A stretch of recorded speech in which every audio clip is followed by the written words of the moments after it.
and not more government. Got another email question for you, Congressman. Environmental question. This one comes from Dawn Zitney of Dover. She writes, global warming is already occurring, and without significant action to reduce carbon emissions within the next decade, scientists predict that the consequences could be severe and potentially irreversible. What would you do to help reduce global warming? Congressman? Well, as a president, I wouldn't be president of the world, and I wouldn't assume that responsibility, so there'd be a lot of problems out there to deal with. I think education is very important. I think there's plenty of debate about global warming, and there's debate on both sides of this. I think if it would make sense to me never to subsidize hydrocarbons.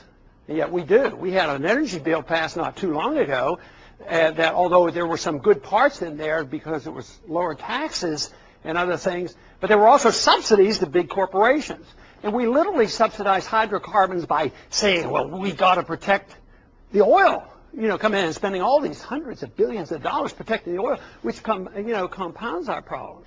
But, you know, I was raised in the city of Pittsburgh, and when I was a kid during World War II, there were days when you didn't see the sky, you know, till noontime or so because it was so black from soot.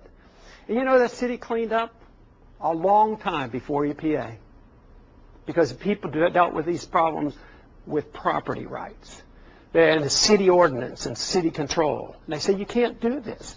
You know, it was our rejection of the principle of private property during the Industrial Revolution where big corporations and governments colluded to give them excuse. In Pittsburgh, the government's sewage was dumped in the rivers. Our governments still pollute a lot. Sometimes government's polluting more than private industry.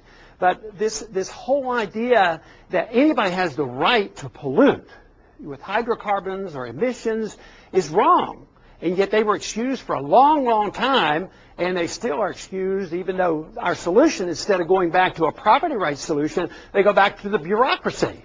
You know, if we just had an EPA, everybody's guilty until proven innocent, and we'll write the laws without congressional approval, that we're going to solve this problem. But I think there are times when it would be very legitimate.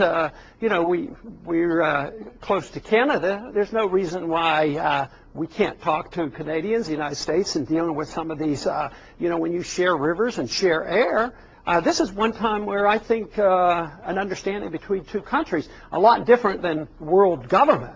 And the same way with Mexico, you know, this is very, very important. So you take care of your own responsibilities, your personal responsibilities, protect your property, never damage somebody else's property.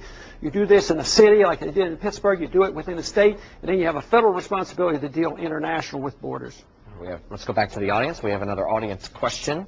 Oh, great. Oh, yeah, right here. Tell us your name, where you're from. Chris Jones from Meredith, New Hampshire. Congressman, just to get to know you a little bit better, if you were not running right now for office, is there a current candidate that you would identify with most? Hence, who would you vote for yourself? He asked whether I can identify with another candidate, assuming that I am not a candidate.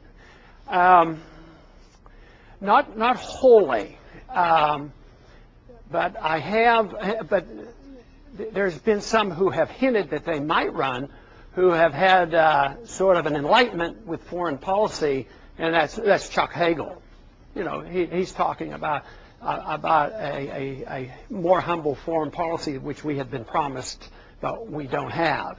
And he has some military experience. But the truth is I don't know a lot about his other programs. But since foreign policy to me is so important, I would look at what his views are.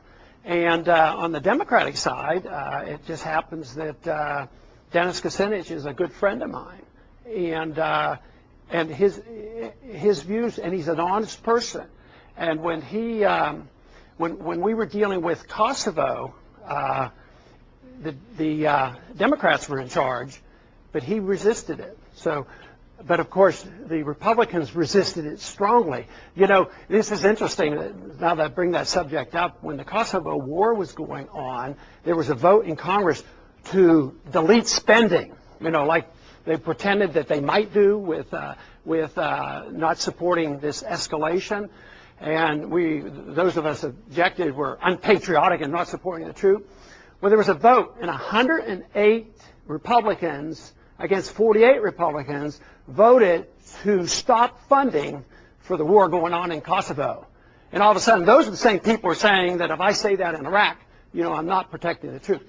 The point being, though, that Dennis has been on both, you know, he's been consistent on this, and therefore I would think that he's a decent candidate, although he is a Democrat right now, but on the Republican side it would be more Chuck Hagel. Congressman, let's jump off the campaign trail for a minute. Let me ask you a little bit about being back home.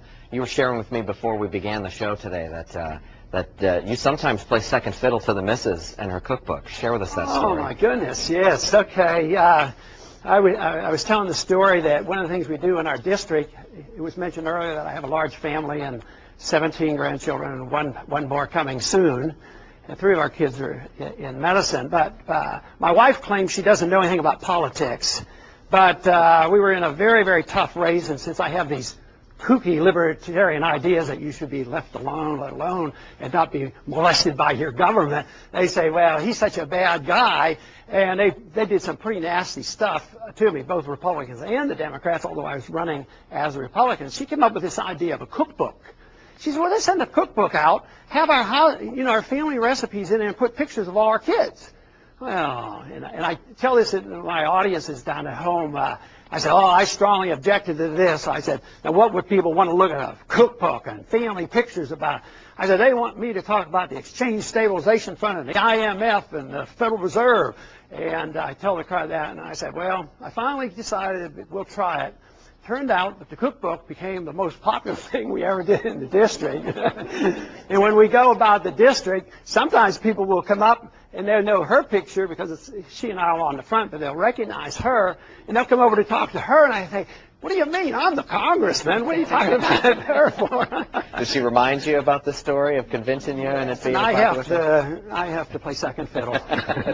Well, Congressman, thank you very much for your time. I'd like to thank the audience as well. Some wonderful questions. Also to the emailers who sent in.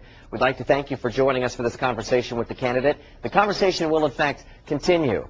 Congressman Paul, thanks again for being here. And for all of the conversation with the candidate shows, they will remain archived right here on our website's politics section. So thanks for joining us. Have a great one. And thank you very much, sir. Thank you. Appreciate it. Really Thanks for all enjoyed of it. you. Well done. Hopefully you feel like you have interact and chat with people. If you'd like to come say hi to the congressman, you're more than welcome to. Where's the legs at this point now? The only thing